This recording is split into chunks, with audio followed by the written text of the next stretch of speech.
Hello YouTube. I just finished watching a video by Steve from Corsair Trainers. If you're not subscribed to Corsair Trainers, you should probably take a look. Got a lot of really great videos. He does a bunch of self-defense videos. I really am a big fan of his situational awareness series. Wonderful series. But he specifically did a video about building up your prepper library. Myself, I have a little bit of a library. This is some of the books I have. Don't mind that. If anyone has moisture issues, this is from the dollar store. I have a video previously where I wasn't feeling well and had some problems. Couldn't come out here. And these things were completely full of water.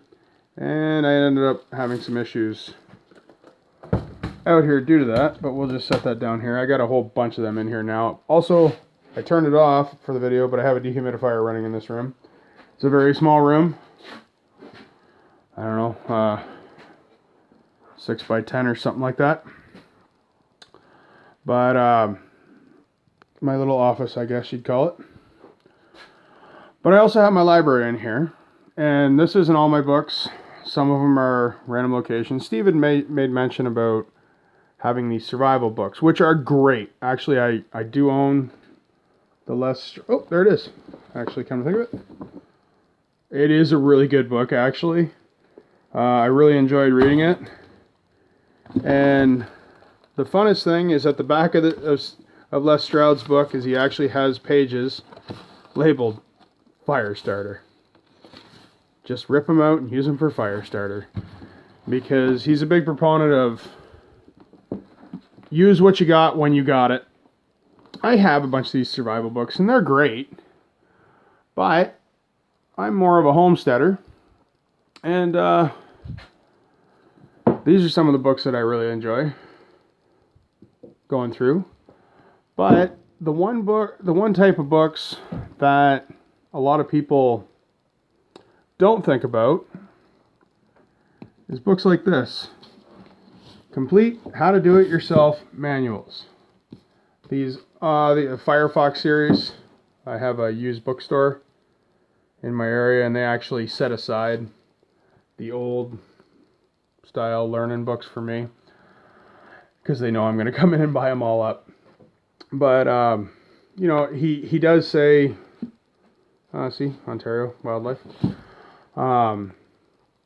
He does say in his video this is just a basic start, and he has one from Cody Lundin, which I've been told it's a really good book. I haven't been able to read it, or haven't been able to find it yet, but I'm sure I'll come across it at some point. But the big point of my video was some of these other books, like the how to do carpentry, how to do electrical. Actually, this is the electrical code for Ontario, that book. But basic wiring, I do know a lot about carpentry, all that type stuff, but it never is a bad thing to have a little bit of a reference guide. Some of this is probably out of date. Actually, I know a lot of it is out of date, but you know, it's still black to brass, dumbass. You know, anyone who's done wiring will get that joke. But one of the books that I haven't had a chance to peruse through, but a buddy of mine brought it out. It really tugs on me. Life skills. How to chop wood, avoid lightning strikes, and everything your parents should have taught you. Because we're a babied batch of generations. That right there is really something we should all think about. And I mean, this is just... There's all sorts of different stuff. How to fix a dripping tap. You know, like, I'm not saying this is the book you guys need to buy, but it really made me laugh just reading the title, only because our parents don't teach us things anymore. I'm trying to teach my children as much as I can, but they're still young. And I gotta be honest with you, how to fix a tap isn't that interesting to a 10-year-old. Really not interesting to the 8-year-old. And definitely not interesting to a 3-year-old. But, for instance, my 10-year-old daughter was super interested in how to skin a rabbit. I would not let her be there for the rabbit getting clunked. I made her go around the corner, even though she wanted to be there. It's just my personal thing. But so find what your children are interested in to maybe try to bring them into that kind of lifestyle of learning some of the old skills. And like, go to your used bookstores, guys. Like this book here. What is this? It is Propagation of Horticultural. Oh, that's not going to focus. Okay, I'm going to have to read it over here. Propagation of Horticultural Plants. So there's just, I got a whole different. Every time I'm somewhere, I'm looking for books that will help me. I'm very interested in plant growing and construction. So that's where a lot of my stuff leans. I'm also a huge fan of mushroom stuff.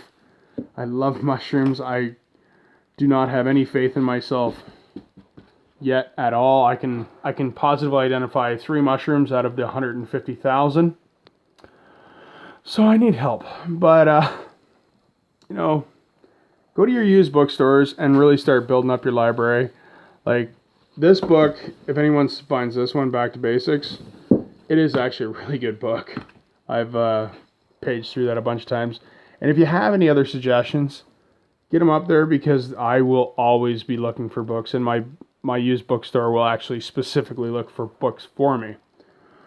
And anytime you find stuff, I print some stuff out that I find interesting, and I print it out just so I can go back to it later.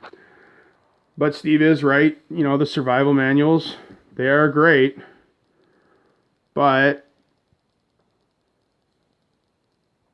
well, let's be honest.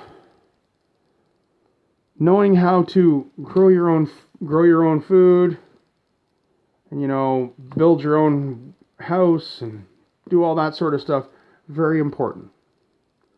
Especially when people talk about wanting to have a furthering society. But also, my other good point is get books specific to your area. For instance, Forest Flora of Canada. So, but that's trees and different flora and stuff. But native trees of Canada again. But I have a lot of Ontario specific books as well, and I even have stuff that's specifically Southwestern Ontario. And again, this isn't all my books, but build up your book collection, guys, and just take some time to read. YouTube is great. I use YouTube all the time.